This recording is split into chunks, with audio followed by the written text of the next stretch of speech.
This is a Dynamite Network podcast.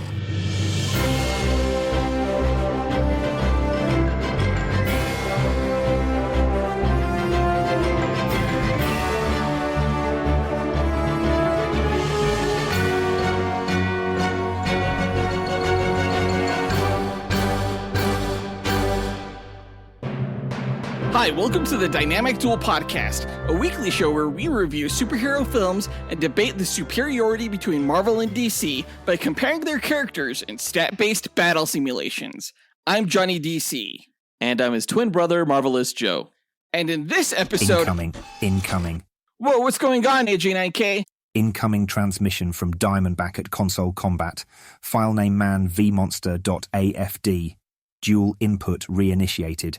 New fighters selection, Godzilla versus Ultraman. Okay, that's weird. So it seems like our initial episode idea has been scrapped due to this glitch, and we are now going to bring you the matchup of Godzilla versus Ultraman. Crazy! And since this glitch is coming from Console Combat, we bet that you can probably check out the first part of this duel matchup over on their podcast. We're just going to be continuing the battle here. Before that, we're going to break down the comic book movie news from the past week, of which there was none. But we did miss a news item from 2 weeks ago, and that was the third trailer for Suicide Squad Isekai. That's right, folks. This entire episode is brought to you from the Isle of Japan. Hi! As always, we list our segment times in our episode description, so feel free to check out the show notes if you want to skip ahead to a particular topic. Our artificially intelligent duel simulator, AJ9K, has a quick message for our listeners, so listen up. Why, hello there. Do you love listening and chatting about Marvel and DC? Then become a part of the Dynamic Duel community on Patreon, where you can choose from 3 tiers. The Dynamic 2.0 tier lets you listen to this podcast without ads and gives you access to its Discord chat group, where you can chat with Johnny DC and Marvelous Joe. The Fantastic 4 tier gives you that and more with 2 bonus episodes each month, including bloopers and top 10 shows where Johnny and Joe count down your favourite Marvel and DC subjects. The X-Force tier makes you an executive producer of Dynamic Duel, where every month you help the host choose what to review and who to fight against each other. And finally, the Dynamite Podcast Network tier allows aspiring podcasters to create their own battle-focused show using this Monte Carlo simulator. Johnny and Joe will help you develop your show, provide graphic support and consultation, and get you simulation results to announce on your show. Pitch the twins your show via email at dynamicduelpodcast@gmail.com or by reaching out to them on social media. Check it out at patreon.com/dynamicduel. Pip pip cheerio. Thanks, AJ9K, and thanks to everyone who supports the podcast. Guys, be sure to check out the rest of the shows in the Dynamite Podcast Network, especially this week, because you will be getting 4 times the Godzilla versus Ultraman goodness. As we just stated, you'll get the first part of this battle in Console Combat. This episode is just continuing what they started, so be sure to check out Console Combat, followed by Max Destruction tomorrow, and then Senjo World on Thursday for the conclusion. Visit dynamicpodcasts.com or click on the link in our show notes to listen to all of the shows in the Dynamite Podcast Network. But with that out of the way, quick to the No Prize! A No Prize is an award Marvel used to give out to fans. Our version, the Dynamic Duel No Prize, is a digital award we post on Instagram for the person that we feel gave the best answer to our question of the week. Last week, we asked, what song do you hope to hear in Joker Folie à Deux, and what character would sing it? Now, this is coming off of the news that the Joker sequel movie is going to be a jukebox musical with popular pop songs in it. It was a disappointing news item, but it gave us some great answers that we're going to break down now. We got a lot of them. We're going to give you the 3 honorable mentions as well as the No Prize winner. Our first honorable mention goes to Christian Rubito, who said, Hey, this is Christian Rubito. I'm going to submit the answer of Break Stuff by Limp Bizkit. Because that's kind of how I feel when I learned that this movie was going to be a musical. The first movie is one of my favorite DC movies ever, and to hear this is extremely disappointing. And to the fact of who can sing it, I guess everyone together, so it can really pack a punch. Yeah, thanks all. I mean, it's all about the he said, she said bullshit. I hope you know that Joker packs his chainsaw and he'll skin your ass raw. Weren't those the days when like Limp Bizkit was like okay to like? Yeah. Oh man, they were huge back in the day, and I don't know what happened. They just sucked, I guess. I don't know about that. I still like. I really still like the song that they did for Mission Impossible. But Break Stuff, that's an inspired choice. I can't say that I see that working too well within the tone that Todd Phillips has established with the first Joker movie. But then again, this seems to be a departure from that anyway. Right. I mean, and plus, the Joker's an angry guy, and Break Stuff is like the ultimate angry song. So great answer, Christian. Our next honorable mention goes to Andrew Schunk, who said, "Hey guys, Andrew Schunk here. I would have to say Mad World, the Gary Jules version that was in Donnie Darko, would be great for this movie. I would have Harley Quinn sing it, and it could even be a duet, but start with Harley Quinn singing. Feeling kind of funny, feeling kind of sad. The dreams in which I'm dying are the best I've ever had. I think those depressing lyrics totally fit fine with the themes of the Joker.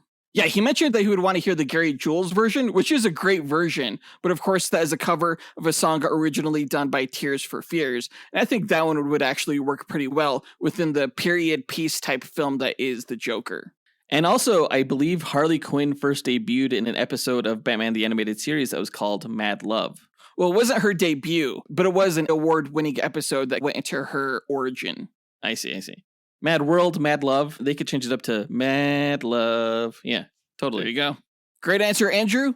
Our final honorable mention goes to Waldo. Found him. Who said, "Hey guys, this is Waldo, long-time listener, first-time caller. I feel like it's an obvious answer, but I just have to say it. Lady Gaga needs to sing Joker Face. I mean, it's right there. If they don't do it, that is an intentionally missed opportunity. My Joker Face, my Joker Face, my. Yeah, she doesn't repeat Poker Face that second time, right? Did you know that?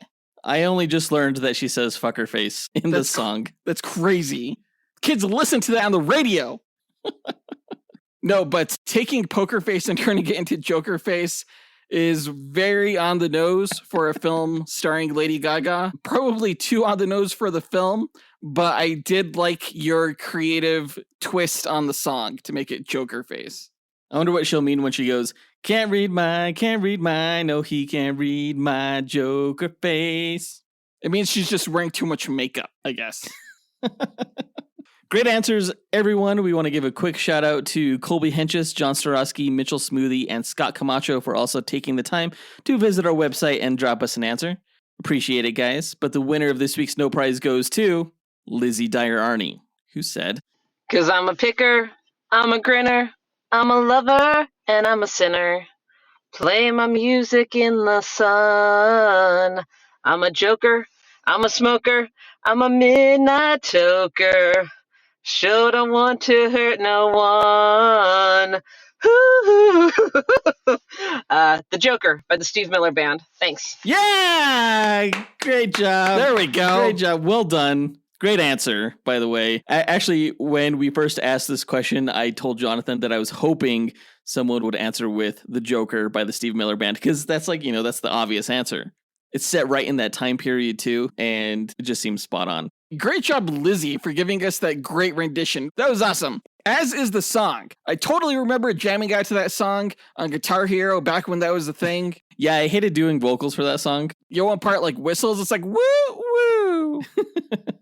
Great answer, Lizzie. Thanks for being a great sport. You win this week's No Prize. If you, the listener, want a shot at winning your own No Prize, stay tuned to later on this episode when we'll be asking another question of the week. And now that that's done, on to the news.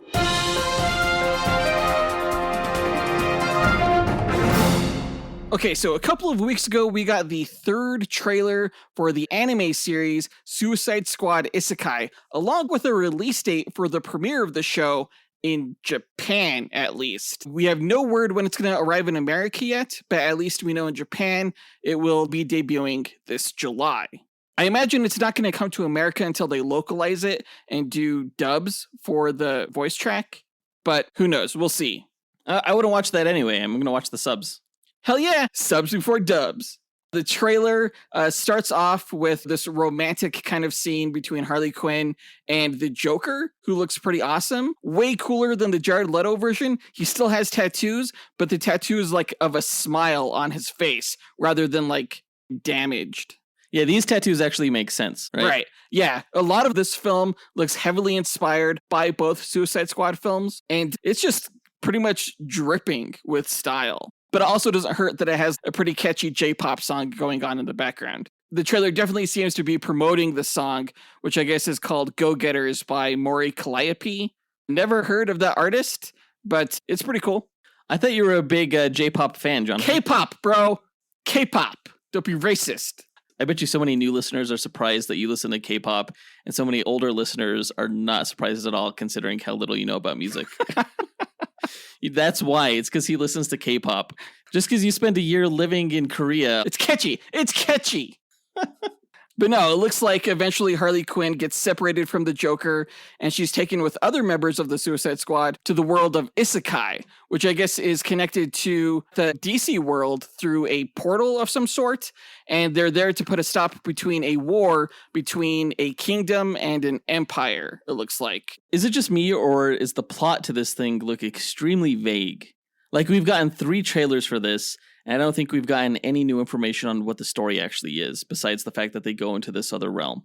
I don't know. It feels very much like a Japanese anime teaser to me. You know, at the end of most anime episodes, they'll tease the next episode, and I have no idea what the hell they're teasing, to be honest. I'm like, whoa, that's pretty crazy. Is that really the continuation of the story? All right, sure. This definitely feels like that. But it's cool just to see the cast of characters that they have. As we've seen in previous trailers, they're bringing Harley Quinn, Deadshot, King Shark, Peacemaker, Rick Flag, but this is the first time we get to see Diablo, you know, from the first Suicide Squad movie, the one that controls fire, although this time they're giving him a like Michael Jackson kind of vibe. Yeah, that's weird. I think it's kind of cool. Another thing that caught me off guard here is that it's almost like they're breaking the fourth wall, because you have the Joker talking about like, oh, this is just a really long intro to the show, and then Diablo later on is like, oh, they miscast us. It's kind of interesting. I wonder if they'll actually play into that. Do you think it's strange mixing the world of Suicide Squad with like this medieval fantasy setting? Yeah, and that's partially why I'm here for it.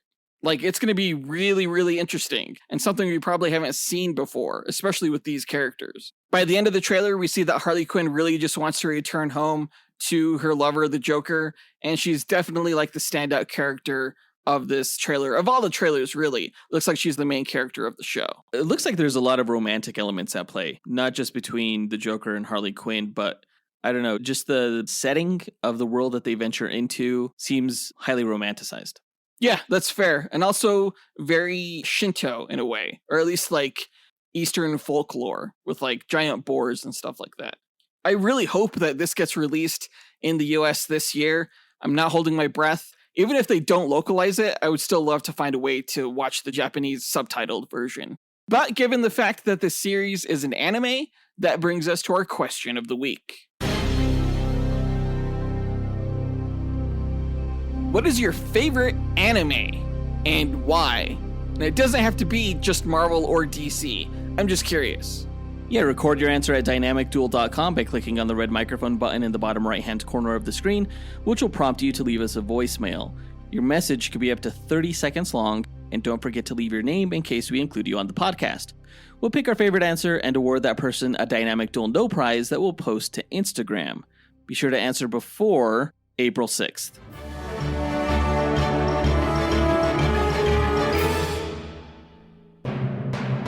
But that does it for all the news for this episode. Now let's go ahead and move on to the main event, where we find out who is going to win in a fight between the DC Comics version of Godzilla and the Marvel Comics version of Ultraman.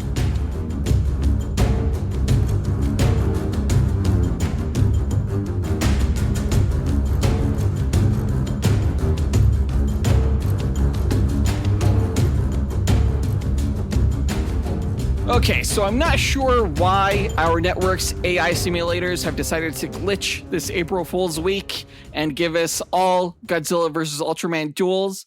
but I'm here for it because the rights to Godzilla are partially owned by Legendary Pictures, who teams up with Warner Brothers to make some pretty awesome Godzilla movies. And they've even done some comics published by DC, also owned by Warner Brothers.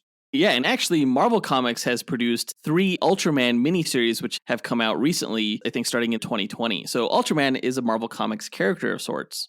What a coincidence. Who would have thought? Crazy. It's almost like we all got together and brainstormed which characters could work across all of our different podcasts in our network. Yeah, because there are video game versions of Godzilla and Ultraman. There are comic versions that we're going over. There are movie versions, obviously, and anime versions. So this is pretty exciting. Yeah, can't wait to find out who's going to win between Godzilla and Ultraman.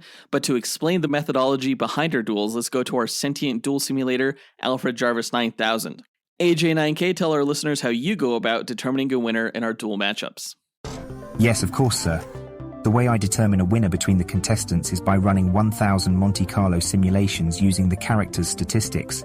A Monte Carlo simulation is a probabilistic model used to determine outcomes through random sampling. In this case, I randomize the statistics along a normal distribution as a way to simulate the many variables that can occur during battle. The stat parameters are based on the official Marvel power grid from which the DC character's statistics are extrapolated. Additional stat categories are included such as range, damage potential, versatility, and perception in order to create a more detailed and accurate simulation. The results of the 1,000 simulations provide a percentage of wins for each character. The contestant with the higher percentage is declared the victor, as they have a higher probability to win any given battle.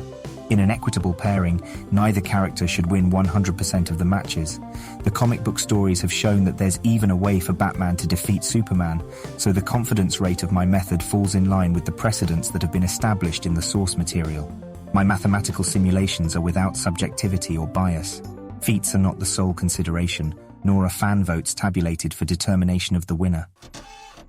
Thanks, AJ9K. Before we run the simulations, though, we like to break down each character's comic book histories and abilities before improvising a scenario on how we imagine one of the 1,000 simulations would play out, beat for beat. And I believe it's my turn to go first with the DC character's backstory, the DC version of Godzilla, which is the MonsterVerse version. Now, in 1980 Tokyo, a young Ishiro Serizawa, played by Ken Watanabe on screen, met with his father, Eiji, who confided in Ishiro about his secret job, beginning his tale in Hiroshima in 1945 after the atomic bombing. Amidst the devastation, Eiji, then a sailor in the Japanese Navy, searched for his wife and newborn son Ishiro, but was only able to find Ishiro. Eiji immediately afterward witnessed a mysterious and massive creature flying in the area, and suspected it had something to do with the bombing. While Ishiro was cared for by his grandparents, Eiji continued serving in the Japanese Navy. 1 year after the bombing, Eiji's naval unit was dispatched to aid an American vessel stranded on a small Pacific island. Encountering the same terrifying creature that Eiji saw a year prior, Eiji's unit and the American crew were all killed, save for Eiji and one American survivor, Lee Shaw. Impressed by Eiji's rescue, Shaw recruited him for the US government, leading Eiji to join Monarch, a secret military unit tasked with combating massive unidentified terrestrial organisms, or MUTOs for short. The MUTO creature, later dubbed a Shinomura by Eiji, continued annual attacks around the Pacific, each time drawing attention to another mythical creature dubbed Gojira, which only Eiji ever glimpsed and believed existed. In 1953, Monarch discovered a giant Shinomura cell, proving the MUTO was actually an organized swarm of smaller creatures, and allowed Eiji to theorize about its connection to Gojira, believing both they and other MUTOs hailed from a prehistoric time when the Earth was much more radioactive. The Shinomura destroyed Monarch's headquarters soon after, and Eiji, believing Gojira had protected them from the Shinomura prior, was tasked with finding this Godzilla. The following year, on Monsta Island, Eiji witnessed that there were actually 2 Shinomuras, prior to them merging in order to fight Godzilla, who had caught up to them. Using his atomic breath, Godzilla managed to re-divide the two monsters and kill one of them. During the battle, AG contacted Monarch, who witnessed the tail end of the Muto fight.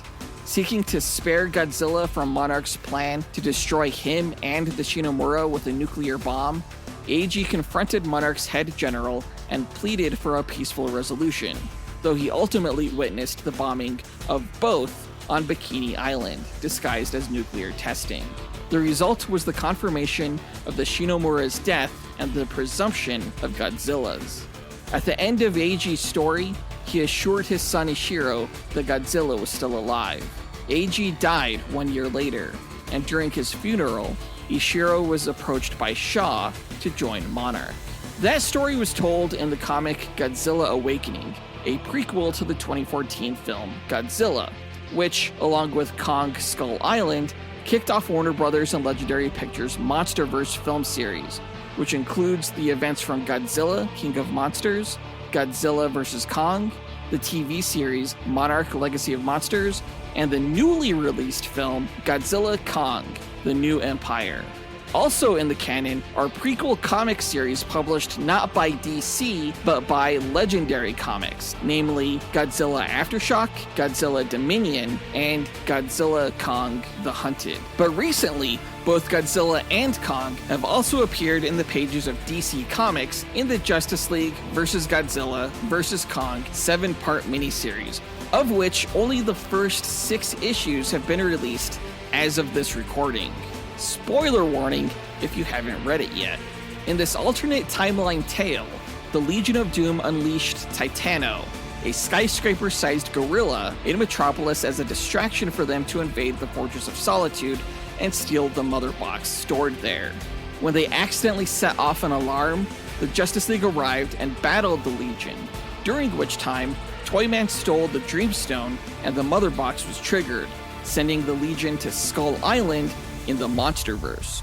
After Toyman was berated by Lex Luthor over his fascination with the Titan-designated Mutos that he observed while in a Monarch base, Toyman made a wish using the Dreamstone that all of the monsters could come back with them to their universe.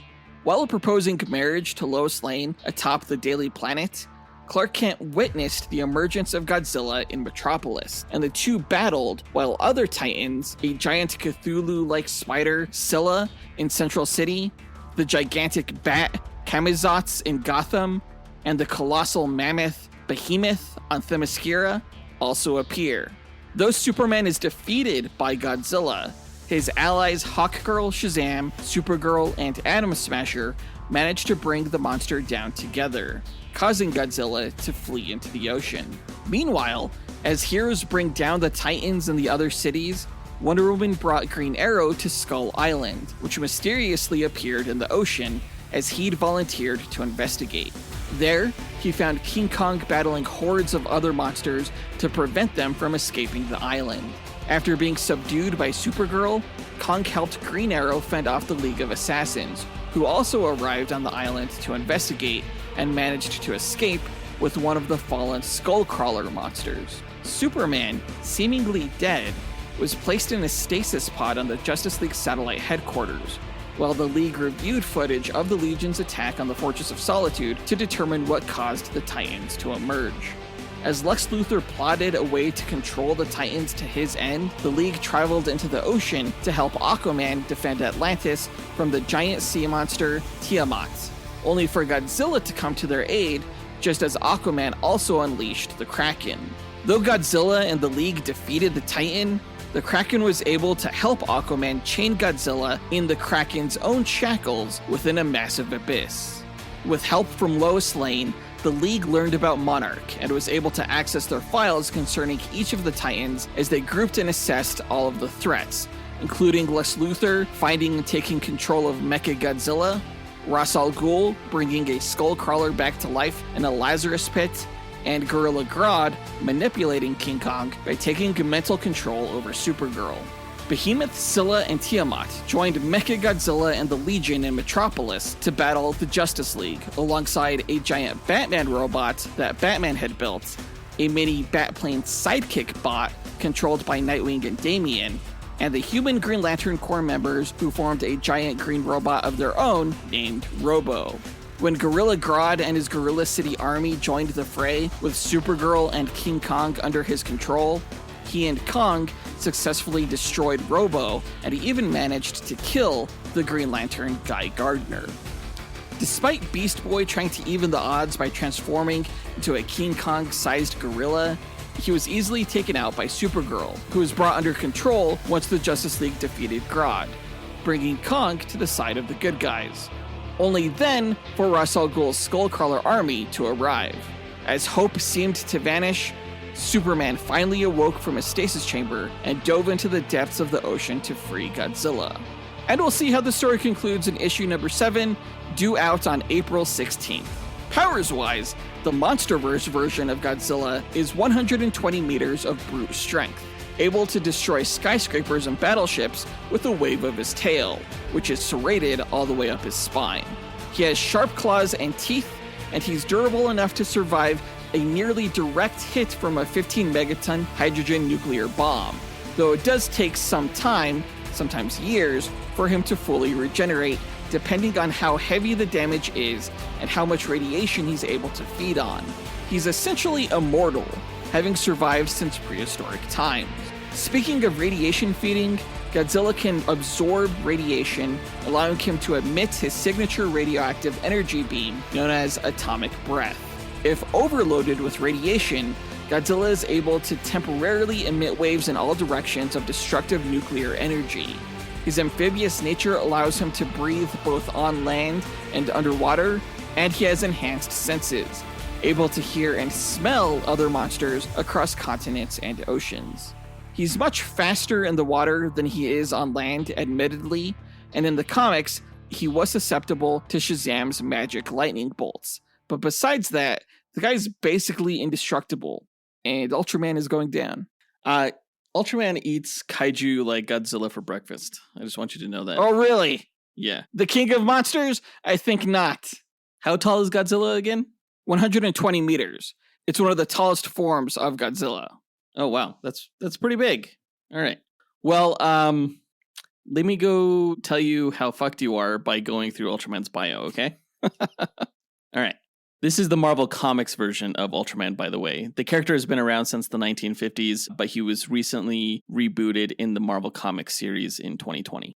There have been 3 miniseries to come out, including The Rise of Ultraman, The Trials of Ultraman, and The Mystery of the Ultra 7. There are going to be more produced later, including a crossover between Ultraman and the Marvel Superheroes universe, but let me go ahead and tell you about the character's backstory. In the vast cosmos, on a world known as the Land of Light, a sentient alien race discovered the existence of kaiju, extra-dimensional monsters that feed off of negative emotions that were mysteriously invading reality from beyond the unknown. The aliens learned that the fear the kaiju caused would create a cyclical loop of negative emotions that would in turn bring more kaiju into the universe. To stop the monsters, the sentient alien race had to transcend beyond their normal state, evolving past negative emotions and becoming powerful beings of peace, compassion, and justice. They became Ultra and used their privilege to travel the universe and defend other life forms against the kaiju. In 1954, mankind became aware that kaiju were invading Earth. An international joint effort was created to study and protect the world from the kaiju, known as the United Science Patrol, or USP for short.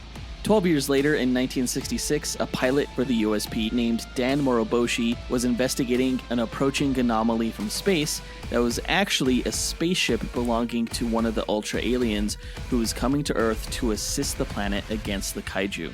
The jet and the Ultra's ship collided, presumably killing each pilot. Though the wreckage from the alien ship was too advanced for the USP to understand, they were able to reverse engineer some of its technology for use in Earth's battle against the kaiju. This included the invention of K-rays, a weapons energy that was subsequently used to fight kaiju and shoot down any subsequent spaceships sent by the Ultra. Throughout the decades, the USP was able to use this technology to fend off the kaiju and keep their existence largely a secret from the world at large. However, one day in 2010's Japan, a teenager named Shin Hayata and his friend Kiki Fuji stumbled upon a kaiju monster who attacked them.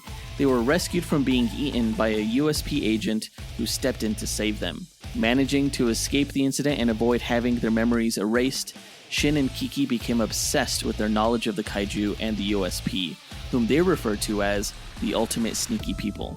They used their knowledge over the years to find a way to track the kaiju via their energy signature, and eventually as young adults, they tried to join the USP. While Kiki passed their recruitment exam, Shin did not, due to his inability to put aside his own convictions and follow orders. Kiki went to work studying the K-ray technology at the USP and was eventually pulled into the field alongside one Captain Muramatsu. The two were rescued from a kaiju ambush by Shin, who built his own K-ray blaster and followed them. Though he was admonished for his unsanctioned actions, Captain Muramatsu trusted Shin enough to bring him on his and Kiki's next assignment, which was to investigate the crash site of a downed Ultra spaceship. The captain ordered Shin to fire on the Ultra emerging from the wreckage, which he did reluctantly. As the alien began dying, Shin ignored orders to stay back and sympathetically approached the being, making contact and merging with the Ultra in order to save its life. The merging process rendered Shin comatose for 19 hours. During that time, Kiki researched the 1966 crash incident to try and understand what was happening to Shin. This led her to the remote cabin of Dr. Yamamoto, a scientist who was discharged from the USP for arguing against the use of K-ray technology. During their meeting, they were attacked by a kaiju monster. Shin was able to find Kiki in time with help from Captain Muramatsu and transformed into Ultraman for the first time, defeating the creature. Transforming back, Shin and Kiki learned from Dr. Yamamoto that their K-rays were not disintegration beams as they previously thought, but rather teleportation energy that would transport the kaiju to an unstable pocket dimension called Limbo. With a vast number of kaiju that the USP had sent there over the decades, Limbo was starting to break down, threatening to release every monster ever sent there back on Earth. One such creature, a giant lizard named Bemular, did manage to break through the dimensional barrier. Shin had to transform back into Ultraman and defeated the creature by growing to his normal, giant size and fighting it. Now working with the USP, Shin and Kiki convinced the director that the best course of action to avoid all the kaiju in Limbo spilling onto Earth simultaneously was to slowly allow kaiju through the dimensional barrier in a controlled manner. This let Ultraman handle the kaiju crisis around the world methodically, as he took on creatures big and small, the largest ones typically hiding at the bottom of the ocean. As the general public became aware of the kaiju's existence via Ultraman's battles, one former USP robotics scientist named Kato had a protege that started developing mecha kaiju as a means to convince people that the USP were untrustworthy. Ultraman defeated the mechas, though public distrust in the organization remained. This included Shin's father himself, resulting in Shin revealing to his dad that the kaiju were indeed real and that he was Ultraman. However, Shin's father did not trust his son with the alien's power, revealing that he blamed him for the death of his younger brother Jiro, who was killed accompanying Shin and Kiki on one of their kaiju hunts as teenagers. Ultraman sympathized with Shin, stating that he had lost a brother too, named Ultra 7, the Ultra who had crashed with the USP jet back in 1966. In that crash, the pilot, Moroboshi, and Ultra 7 were revealed to have been sent into Limbo, where they merged. After spending decades fighting an endless battle against the kaiju that were being sent there by the USP, Ultra 7 eventually became corrupted by the violence. When Ultra 7 arrived back on Earth through the weakened dimensional barrier, he went into a frenzy, attacking both kaiju and Ultraman, who tried to reason with him and eventually subdued him. As it turned out, Ultra 7 first came to Earth in the 1960s as he had gained evidence that the reason kaiju were appearing on the planet was due to an external influence, an evil presence that had embedded itself within the USP. This led to Shin, Kiki, Ultraman, Ultra 7, and Jack, who was a new combined mecha version of Ultraman created by the roboticist Kato and piloted by his teenage children. They all formed a team called the Estergard to combat the USP's corruption. And that's Ultraman's backstory in Marvel. Powers-wise, Ultraman possesses enhanced physical abilities due to his transcendent alien nature. This includes increased strength in excess of 100 tons, flight speed up to Mach 5, increased durability, and increased agility. He can grow in size to a height of 40 meters or 131 feet tall. He also has a variety of energy weapons, including the Spacium Beam, which he can fire when forming his arms into the shape of a plus sign, and the Ultra Slash, which is an energy buzzsaw that he can throw out by moving his right arm in a tomahawk motion. He's a master in his judo-esque ultra fighting style and can see across the electromagnetic spectrum. Lastly, Ultraman is highly intelligent and logical, able to adapt and process battle strategy on the fly, with help from the also intelligent Shin Hayata in his mind. His one weakness is that Shin can only remain in the Ultraman form for 3 minutes before he has to revert back to Shin due to the weakened state of the Ultra during their merging process. Wow, that's sad. That's pretty lame, yeah. But 3 minutes is all this guy needs. So you're telling me this guy goes up against shrimpy 40-meter tall kaijus? I mean, Ultraman can grow taller than that too. Oh yeah? Yeah. Are you sure? Well, he's never done that in the Marvel Comics version, so I can't say that with 100% certainty, but at the very least, he's going to be a third the height of Godzilla. This is going to be fun.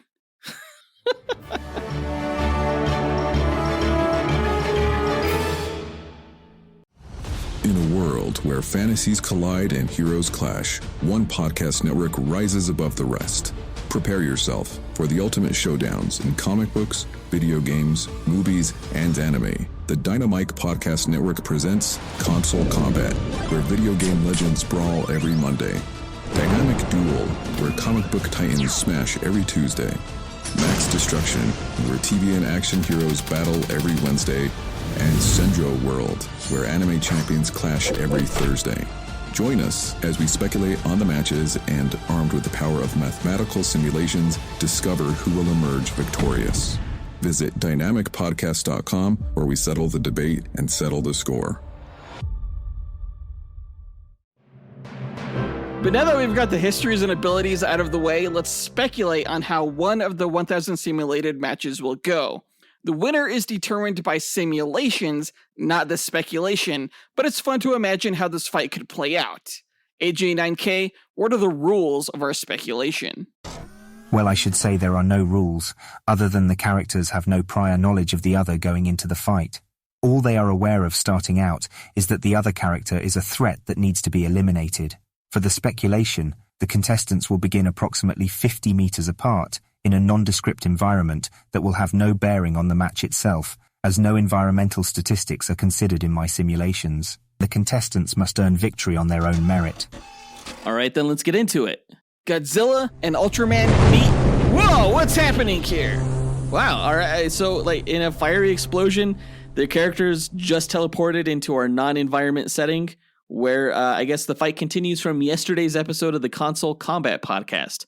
So now that they're here, who's going to go first? Well, I gotta say, the DC Comics version of Godzilla is just so much taller than Ultraman. He's just gonna straight up stomp Ultraman into the ground, just stepping on him. It's not going to be that easy, which shows how smart Godzilla is. Like, Marvel's Ultraman might only be a third of the size of Godzilla, but he's still incredibly strong. So strong that he's going to catch Godzilla's foot as it tries to stomp on him. Then he's going to do this incredible judo slam, throwing the kaiju down onto the ground and creates this massive Godzilla-shaped crater. Okay, well, you just pissed Godzilla off now. And you can see it in his emotive Monsterverse face.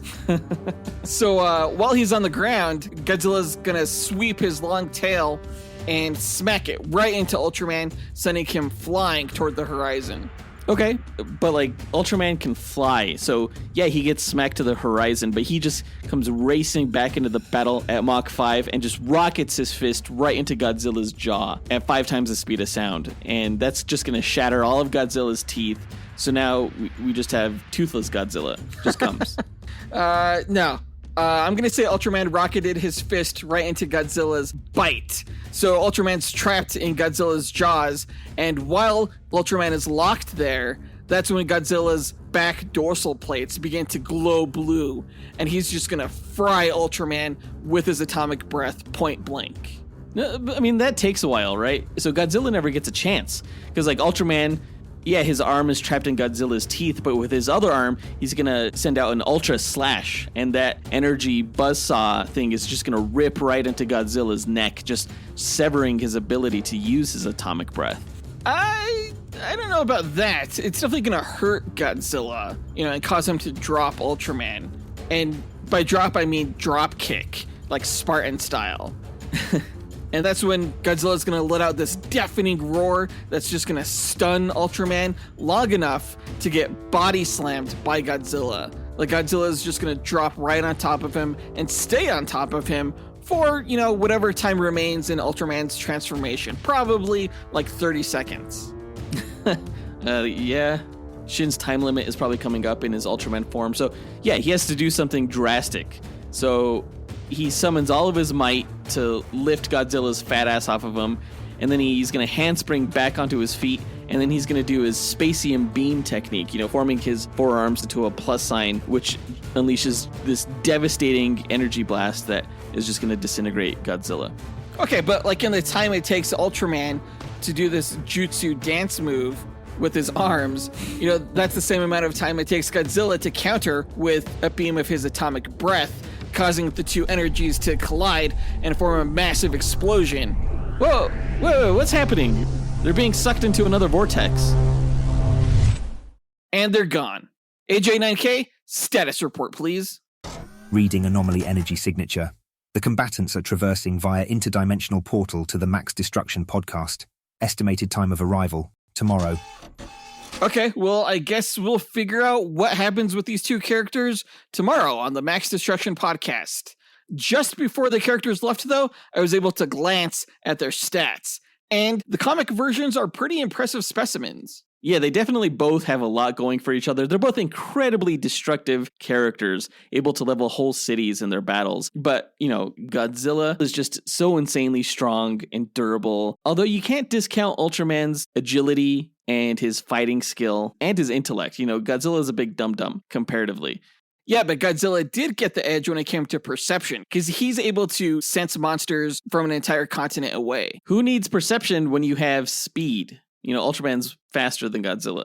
Who needs speed when you've got fucking atomic breath? It'll be interesting to see who wins when we finally get the results of this match on Thursday on the Senjo World podcast. So if you guys want to know who wins, be sure to continue on with the Dynamite Podcast Network. Tomorrow, you get to hear hosts Ken and Scotty talk about movie versions of the two characters fighting. And on Thursday, host Zach is going to be breaking down really powerful anime versions of the characters. You do not want to miss it. And again, don't miss out on yesterday's episode on Console Combat, where they talked about the video game versions of Godzilla and Ultraman.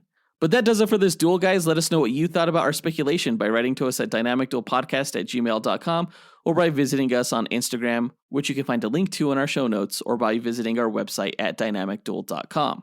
And on our site, you could also find a link to our Patreon page, where you could join our Dynamic 2.0 tier and chat with us and fellow listeners, our Fantastic 4 tier, which gets you bonus content each month, our X-Force tier that makes you an executive producer of this podcast, or our newest tier that lets you join our Dynamite Podcast Network. And guys, please don't forget to rate the show on Apple Podcasts, Spotify, Podchaser, or on our website. But that does it for this episode. We want to give a big thanks to our executive producers, Ken Johnson, John Starosky, Zachary Hepburn, Dustyn Balcom, Miggy Matanguihan, Brandon Estergard, Nathaniel Wagner, Levi Yeaton, Austin Wesolowski, AJ Dunkerley, Scott Camacho, Adam Speas, Andrew Schunk, and Dean Maleski for helping make this podcast possible. And we'll talk to you guys next week. Up, and away. True believers. I'm disrespectful to dirt. Can you see that I'm serious? Get out of my way, all of you. This is no place for loafers. Join me or die. Can you do any less? For lucky best wash, use Mr. Sparkle.